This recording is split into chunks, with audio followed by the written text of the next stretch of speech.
exploring the fun and exciting towers of Hanoi,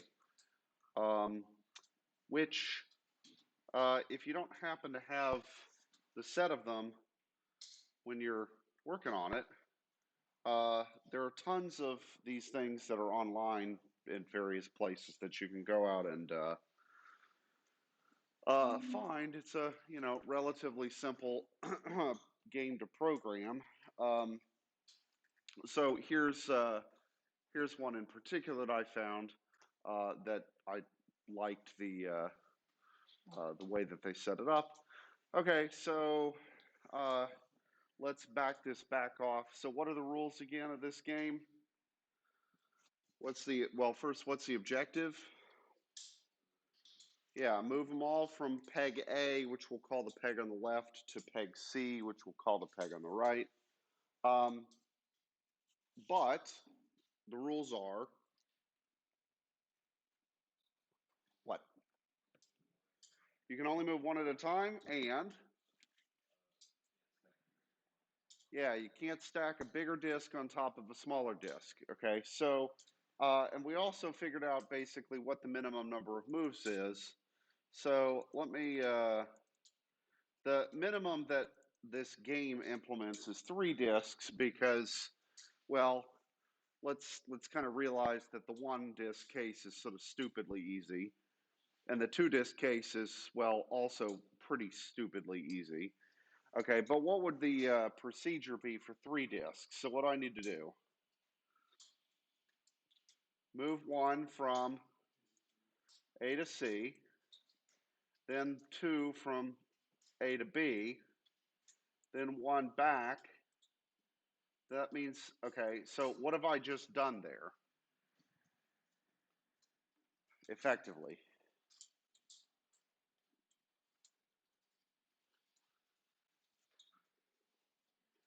I've moved how many disks from where to where? I've moved 2 disks, the top 2, from A to B, using C as the temporary peg. Okay. Now, the pattern for doing so is similar to if there were only 2 disks to start with. Okay, what's the only difference is where they're starting, where they're ending, and who's the temporary peg. Right? So those letters are getting jumbled up. Yeah? Okay. So there's 3 moves. And then what's the 4th move?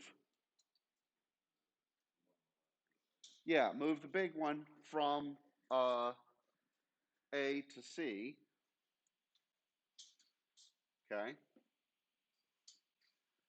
All right. And then, oh yeah, you may have to. Okay. So now that we've done that, then what?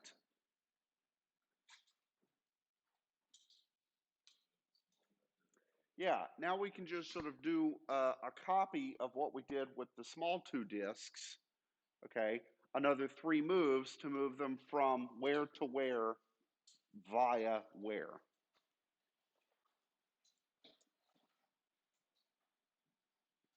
Okay, so I can move the 2 greenish looking disks here from where? From B to C with where is the temporary? A, okay? So the temporary peg, right, is I have to move this guy here to get him out of the way. Then I can move the big one, and then I can move the small one back on top. Okay, and then yay, we got it. Okay, so we remember the game. Okay, so what we want to kind of do here is realize, like, if we wanted to write a program that would spit out the sequence of moves that we need to execute, what would that thing look like? Okay. So let me open up my cheat sheet here. Okay, so I have done this.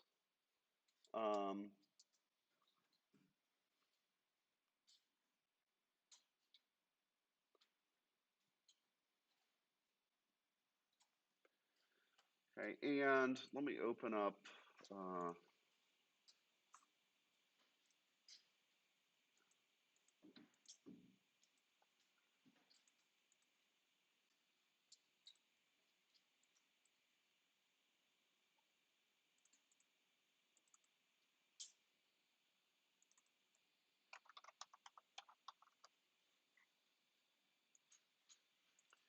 Okay, so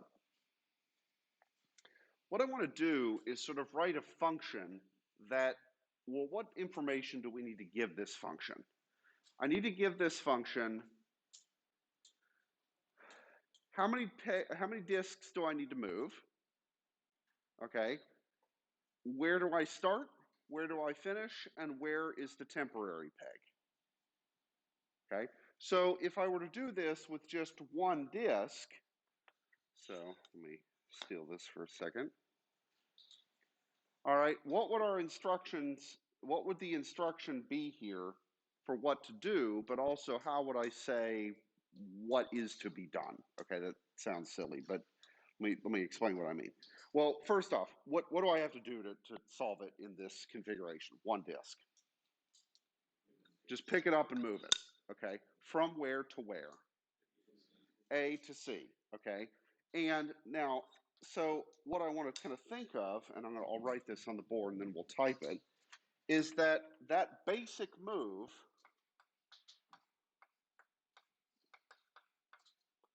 is I moved one disk from A to C, okay? Now, did I use the temporary disk in the process, or the temporary peg in the process? No, if I'm only moving one disk, I don't need it, okay? It's when I'm moving multiple disks that I do, okay? So if I have one disk, let me instead say, I'm not moving it from A to C, but rather from wherever it starts to wherever it ends, okay? And in this situation, where is it starting? A, and where is it ending? C, okay? So this is maybe a bit more general of a statement because I could imagine a situation where the letters are jumbled up and like, let's say that the disk is here, well, then where it's starting, where it's ending, and what was the temporary peg might be different, okay? That'll become important in a minute. Okay, so if there were only one disk, I would move it from the start to the end, where in this case, the start is A, the end is C, and the temporary peg is just not relevant, okay? Okay, so what we're gonna do is we're gonna give this a name.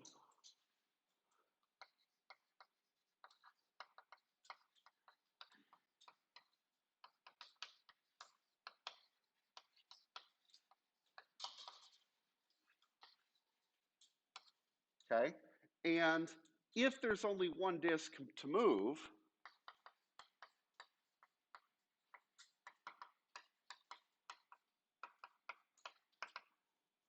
then what do?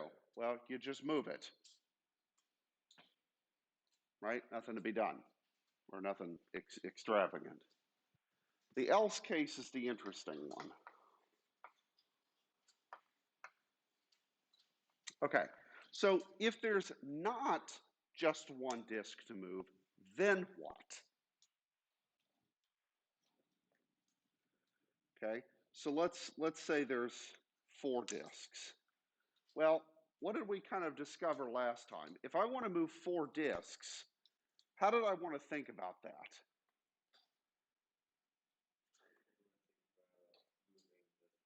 Yeah, I want to think about it as moving 3. Okay, now that's a sequence of 7 moves, right? Okay, but I want to do that, and then I can move the bottom one, and then I can move the other 3. Okay, so here's the Texas 3-step, or sorry, not move. Okay, what is it going to be to move the top? So let's say that there's 50 disks, okay? If I want to move the top 49 disks, how many disks are there total to move? Well, 49, right? But in terms of the number of disks, how many are there? Okay, so let's say that the num disks is 50. What would the number? Good, that would go right there.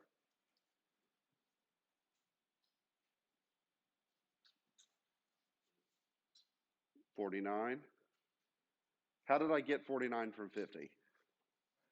I subtracted one. Okay, so I'm going to put num disks minus 1 there. Okay? All right, does that make sense? We're moving basically everybody but the dude at the bottom so that we can move the dude at the bottom, and then we'll move everybody but the dude at the bottom.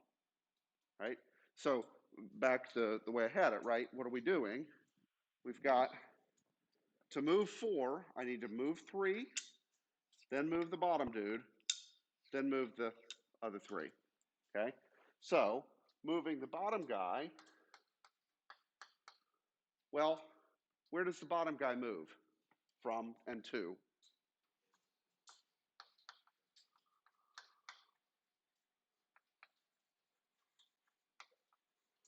Okay? He moves from the start to the end. Okay, now let's go back up a line. I didn't finish it. Okay, and I didn't finish it deliberately, because what else do I have to say? This procedure, I have to say, how many disks am I moving? Where am I moving them from? Where am I moving them to? And who's the temporary peg? Okay, in that order. So here's where it gets fun. What is the start peg for this situation here? Where do I start? Well, where are the 3 disks when I'm trying to move them? They're on A, which is the start peg.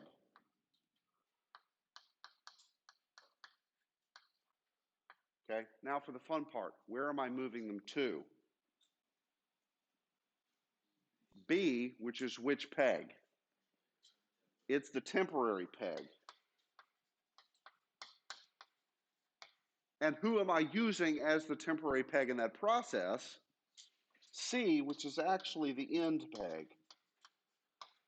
Okay, so who's the temporary, who's the start, who's the end, okay, depends on where you are in the process. Okay, which maybe is a little confusing, but is that okay? All right, so what does this first step do?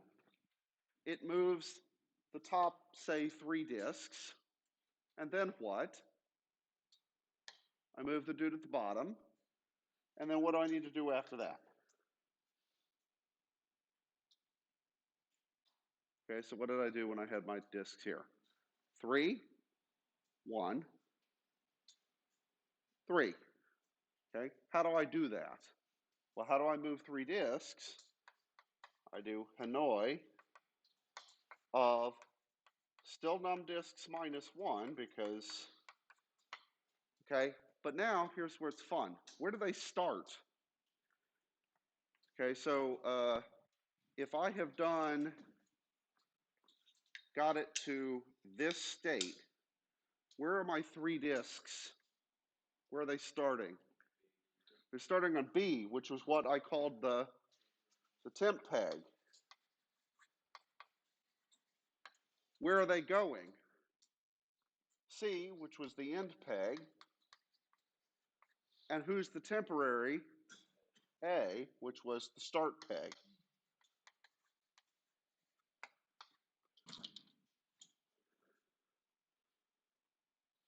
Okay, does that kind of make sense? So, like I said, I'm thinking of it as move everybody the dude at the top, move the bottom one, then move everybody back else. Yes? Okay, so let's see this in action. Now, first off, look at what I've written here. And yeah, it kind of looks like code, and it sort of is. And what I'm going to type on the screen here is going to be basically this with with one minor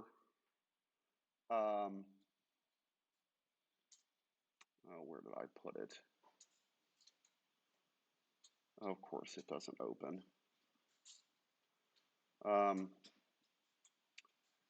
let me find where I put my my notes here. There it is. Okay. All right, so what I'm going to type here is basically the same thing, okay, but with a few minor exceptions, because what does move mean, right? What does move 1AC or whatever mean? Well, that's an instruction to like you and me. Is that a valid like computer instruction? What is that? It doesn't mean anything, okay? So instead of just moving, I'm going to print the instruction to move to the screen, and that way we'll have it as something we can refer to. Okay, so I'm going to make a function, okay, and I'm going to call this Hanoi.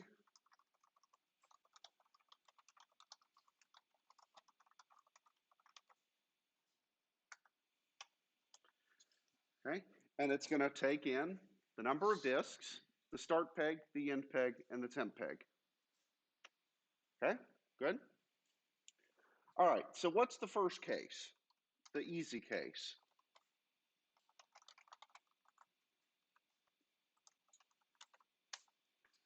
What about there's only one disk to move? What do you do if there's only one disk to worry about?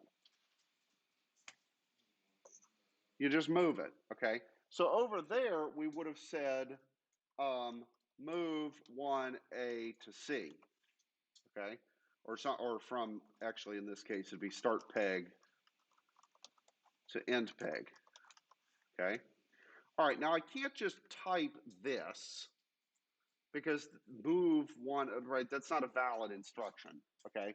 So what I'm gonna do is I'm gonna say print this thing, move,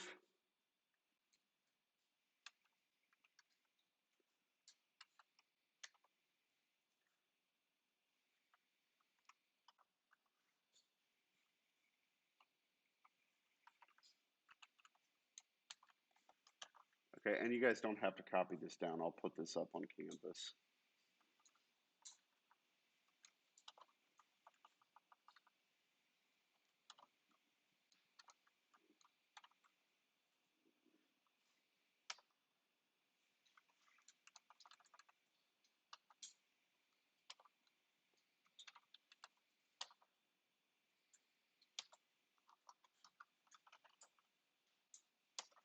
Okay, so all that's gonna do is print move parenthesis number comma start peg comma end peg and close parenthesis. Okay, so this stuff with quotes and the pluses there is basically just because I want to print, kind of smush several things together to print them all at once. That's Python stuff, you don't have to worry about that. But basically, what's it going to print? What on the screen, what would we see? Move one comma, something, close parenthesis, done. Uh, the,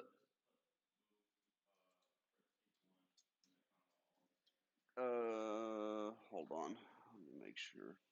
Oh, yeah, that's a typo. Thank you. Because that was really going to be that comma. And I think the rest is good. Okay. Um,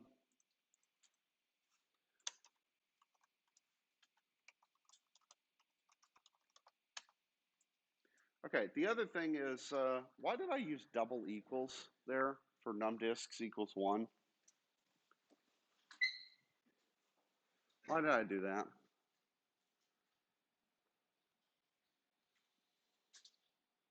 Okay, so what's the difference between single equal and double equal in most programming languages, Python included? Yeah. Yeah, if it is in fact equal to, right? So the difference is assignment versus a logical operation. So if I say x single equals 5, what that means is the number 5 will be the value of x. I'm assigning that value. If I use double equals, then I'm asking, and so if I said x double equals 5, I'm asking the question, is x the same as 5? Yes or no? Okay, so what's the answer that comes out of a double equals statement? What kind of answer do you get?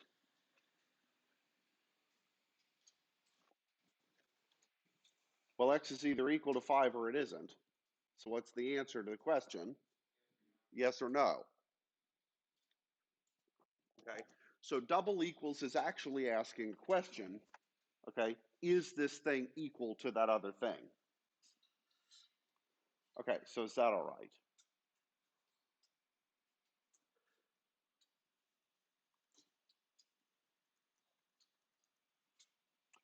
Yes?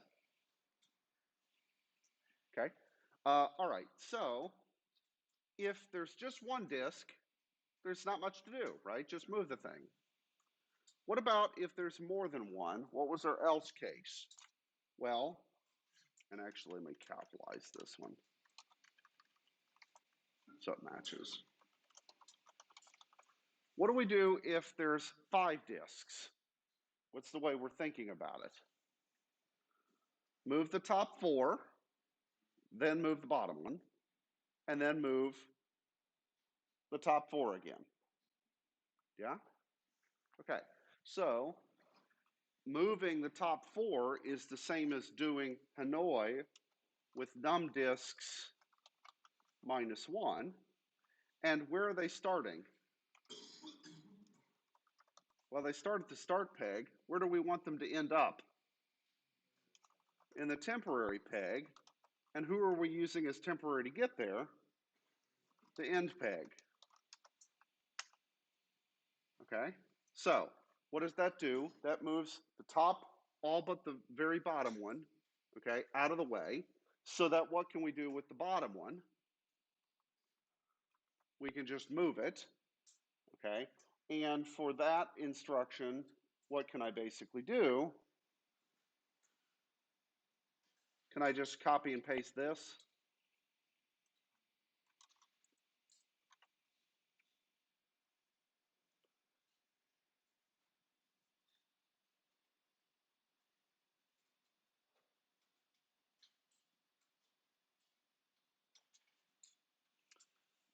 Okay, there's one minor tweak I need to make here, which is,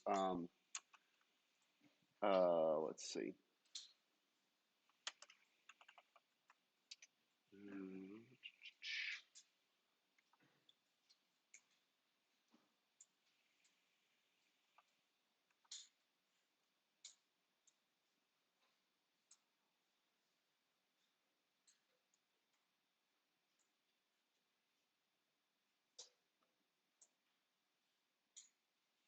Okay, that's an extraneous comma. Okay, so I need move, and then I need num disks, and then a comma, a start peg, and an end peg. Okay. Okay, so the reason that this looks different than the first case, okay, is what's the number of the disk on the bottom? Okay, one, well, it depends, right? What was the convention that we used last time? What did we say our numbering system was going to be? The smallest was 1, and the biggest was however many there were, right? Okay, so in the situation where the number of disks is 1, the biggest disk also is disk number 1, okay, because there's only one thing there.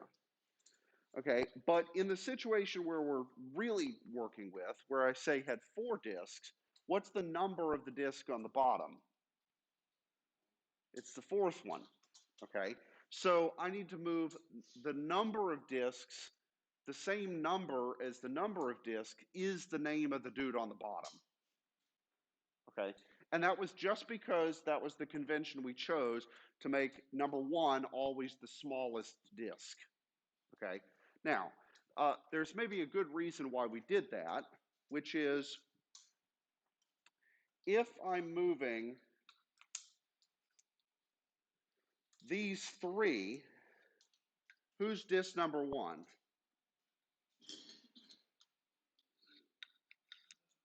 The smallest disk. Okay, if I'm moving all 4, who's disk number 1? Also still the smallest disk. Okay, so what this means is that the number of that's assigned to each disk isn't changing as we go, because that would be maybe a little confusing. Okay, now that said, could we have chosen to do this the other way, where we say the biggest disk is disk number 1? We could have, okay?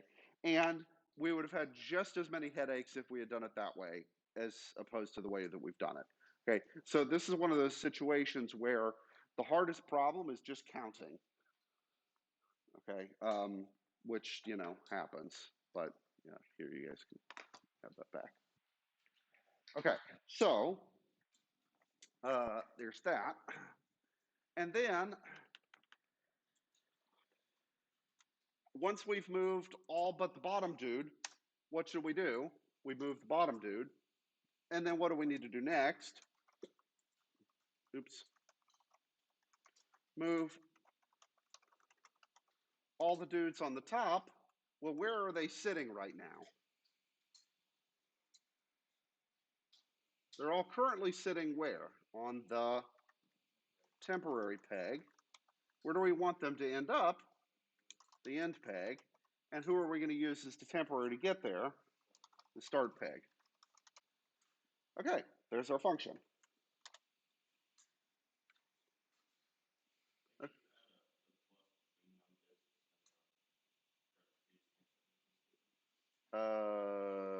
Here?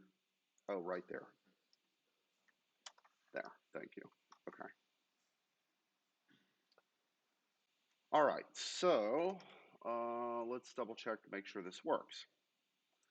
All right, so CD documents, CD CSC101, Python 3.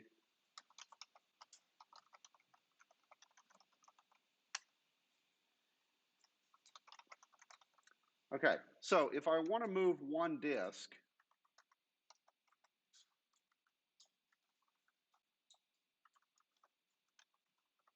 okay, I want to move it from A to, to C.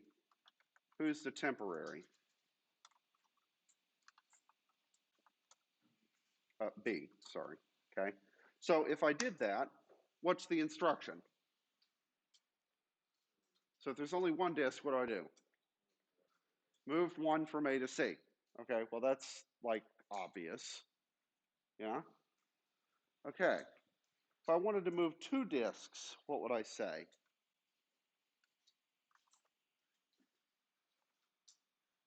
Yeah? And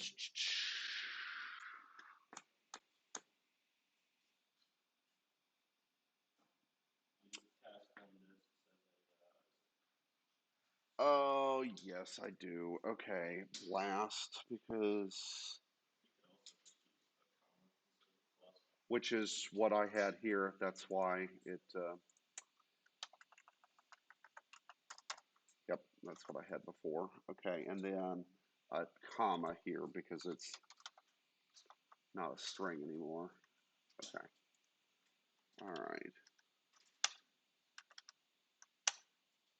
Oops.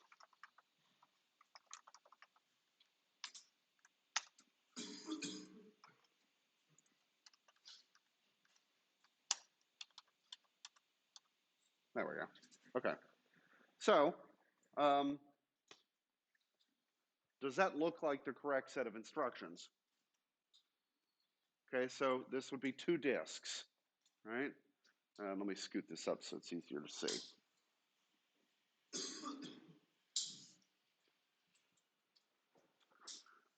Does that look like the correct set? Does it work? Ah, wow.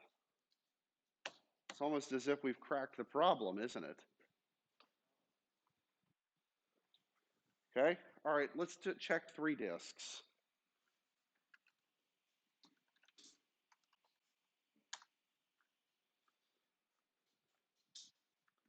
Okay, so what do you see? Does that look like the correct set of instructions from when we did this by hand? Yeah. Okay. Test it out. Do it. Follow that set of instructions with 3 disks. Okay. Actually do it.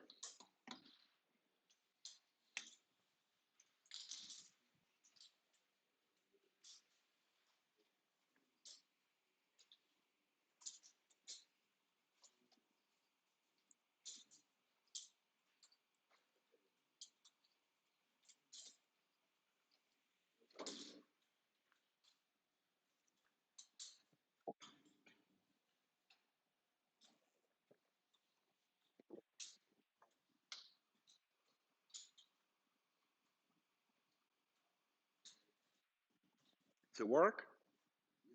Yeah. Okay. So what do we notice there, right? We already knew this, okay, but let's just confirm, does when you look at this, the number of, or the sequence of moves for 2 disks, and then you look down at the sequence of move for 3 disks, what do you notice?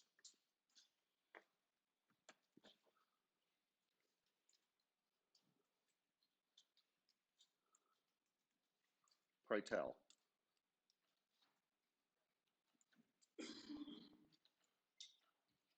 Okay, don't worry so much about the A's and B's and C's, right? Because they get kind of jumbled up. What do you notice about the numbers?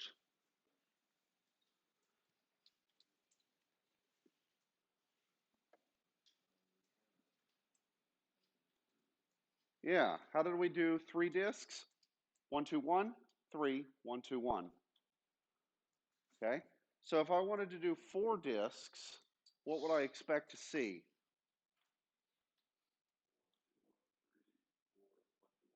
Almost. It'd be 1, 2, 1, 3, 1, 2, 1, 4, 1, 2, 1, 3, 1, 2, 1. Okay, so each next set of instructions has 2 copies of what came before, followed by the dude at the bottom, followed by a copy of what came before. Okay, does that kind of make sense?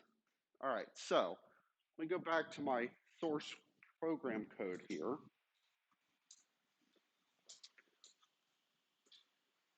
So how many of you guys are bothered by the fact that the definition of this function called Hanoi references the function called Hanoi?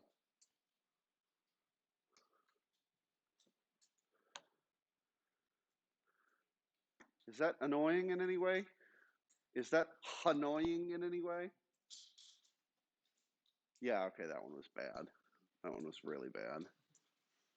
That was like full on dad joke. Yeah. Okay, and normally this is a bad thing, right? Because what have I done? I've made something that's defined in terms of itself, okay, and normally that's a bad thing, okay, with this one exception. Recursion is the only place you can do that, right? Okay, now, what makes this valid from sort of a logical or mathematical or computery sort of sense is, does this recursion go on forever? Okay, so if I asked the sequence of instructions with 1,000 disks, okay, would this program, if you will, would it go on forever, or would it eventually stop? It eventually would stop. Okay, now how long would that take? Well, we'd all be long dead by the time it finished. Okay, because it's a lot of moves, but it would eventually finish. Okay, so what's not okay, at least with recursion in a computer sense, is for the recursion to never stop. Okay, what catches this thing from never stopping? Okay, so what prevents our program here from having that issue? I'm sorry?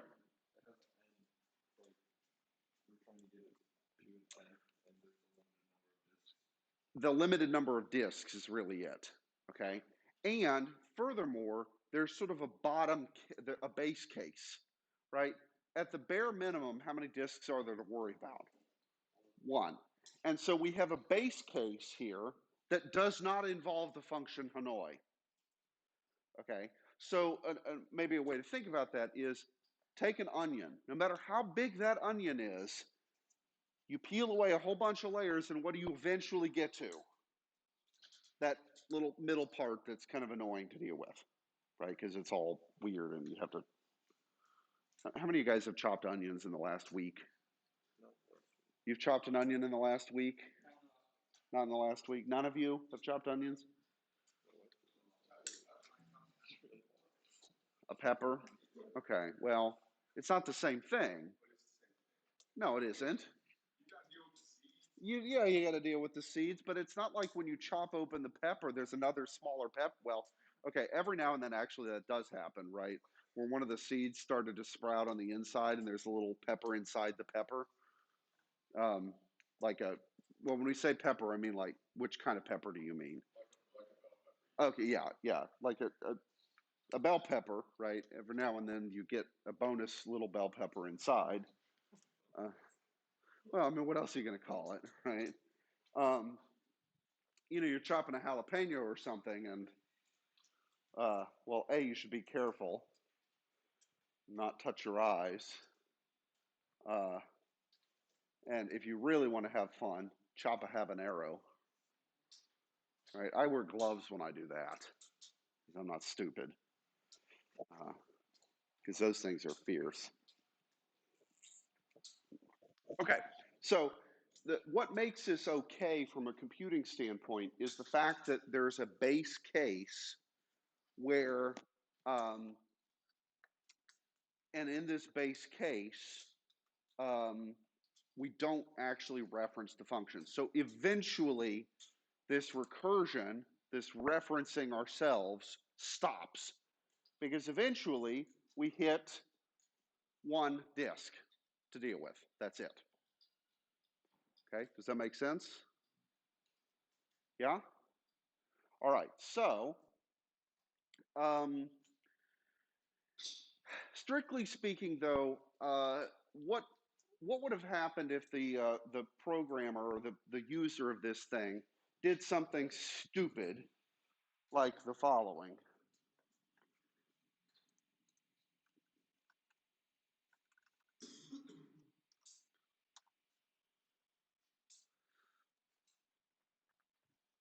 Okay, what about if I say move 0 disks?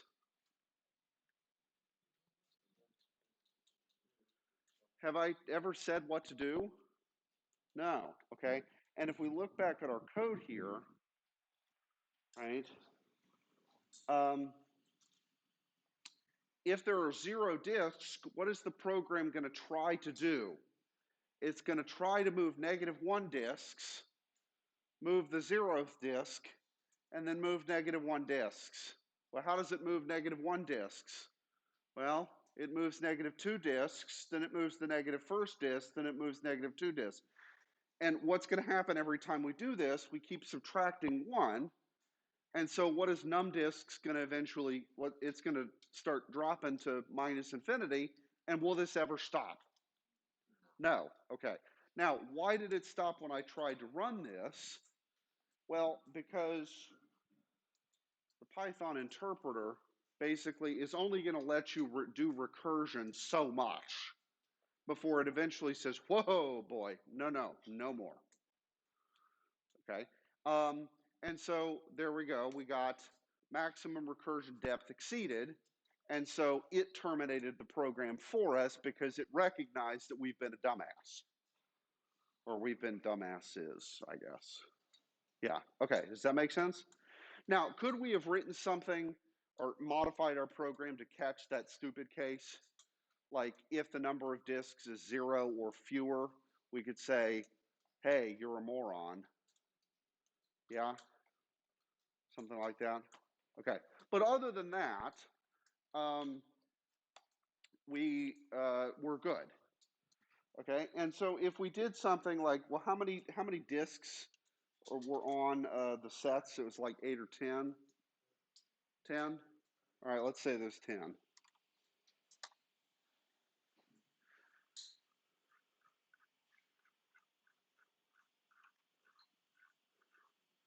Well, I'm going to be scrolling for a while because there's a lot of instructions there. But how many are there? There's 1,023 because what did we discover was sort of the minimum number? If you have 10 disks, how do we compute the number of moves? It was 2 to the 10th, and then subtract 1. Okay, and to be clear, when you do 2 to the 10th minus 1, where is the subtraction happening? Inside or outside of the exponent? Outside. Okay, so you do the exponent first and then subtract. Okay, so 2 to the 10th is 1024. Take away 1, 1023. Okay, good. All right, does that make sense? All right, so does this give you a headache but simultaneously kind of make sense? Yeah? It's not too horrible, is it? Okay. So what we're going to continue with is looking at other examples of recursion that aren't from this little game. Okay, and for sake of starting, let's actually go back to one that you all actually know, or should know, from math class. Okay, if I write 5 in an exclamation mark, I don't mean 5 with like lots of energy, like and yell the number 5. What do I mean? What's the exclamation mark mean? Yeah, it means the factorial function. Okay, now 5 factorial is kind of big, so let's start with something a little smaller. Let's say 3 factorial. What is 3 factorial? You happen to remember? 6. How did you get 6 other than just knowing it? Yeah, it's 3 times 2 times 1. Okay, what's 5 factorial then? 5 times 4 times 3 times 2 times 1. So you take the number and you multiply it by every every number between it and 1 that are integers. And I don't really need to write the times 1 here, but because obviously that doesn't do anything, other than just to make the pattern obvious. Okay? All right. Is this a recursive function? Doesn't look like it the way that I've written it, but how else could I have thought of 5 factorial? Well, what is that part in the box? That's 4 factorial, right?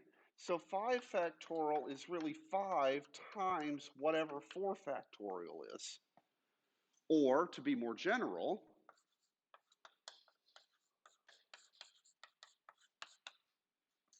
n factorial is whatever n is times n minus 1 factorial. Does that look recursive?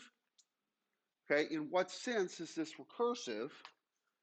The definition of the factorial function involves a copy of the factorial function. It's defined in terms of itself. Okay, now, I can't just say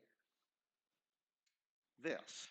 I can't just say n factorial equals n times n minus 1 factorial. Because if I did, and I asked you what's 5 factorial, you would have to say, oh, it's 5 times 4 factorial, which is 4 times 3 factorial, which is 3 times 2 factorial, which is 2 times 1 factorial, which is 1 times 0 factorial, which is 0 times minus 1 factorial, and would the recursion ever stop? No, so I need a base case. And the base case, where there's actually 2 of them, well, what's 1 factorial? And this is going to drive you guys crazy, but we also define 0 factorial to equal 1. There's good reason for that. Any math majors or prospective math majors? No, we just got the boatload of history guys up at the back. Did you guys have a big paper due before break or right after break? Or the draft or whatever? Oh, well, that's nice. You got to enjoy your break. Oh, sucks to be you, bro.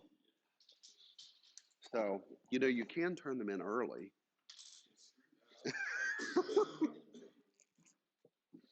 Okay. Yeah, well, I haven't even begun to procrastinate. You see what I did there? Okay, so 0 factorial equaling 1. No math majors in the room? Okay, there's a good math reason why to do that, but let me give you another example as to why this makes sense. So the factorial function, where have you guys seen it other than right here? Okay, yeah, in math class, but specifically where in math class? Or which math class, maybe? Huh? Yeah, you saw it in probability because this counts the number of ways of doing something. Okay, so for example, if I have 5 t-shirts hanging in the closet, I know the idea of t-shirts hanging in closets is foreign to you guys, instead of just being wadded up in a laundry basket. But how many different arrangements of those 5 t-shirts are there for me to wear over the course of 5 days?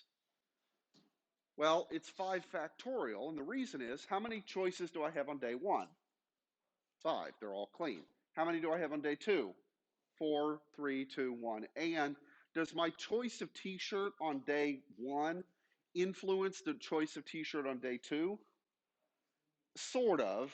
Okay. But let's say I pick the blue one on day 1, and now I've got a red, green, yellow, and white one left. Does that tell me which of those 4 I'm actually going to pick? No. It just says which 4 I got to pick from. Okay. So I'd multiply by 4, and then times 3, and then times 2, and so on. Okay, so if there are 5 t-shirts, there are 5 factorial, which happens to be 120, different ways of me ordering those shirts for the week. If I have 1 shirt, how many ways are there for me to order them for the week? 1, there's only 1 shirt. If I have 0 shirts, how many ways are there for me to order them through the week? There's 1 way, I have nothing to wear. Yeah, sort of. Not really. Okay. All right, we'll continue with this and finish it off on Wednesday. Please be so kind as to pack back up your toys and put them in the box. And we'll continue on Wednesday. Have a good morning.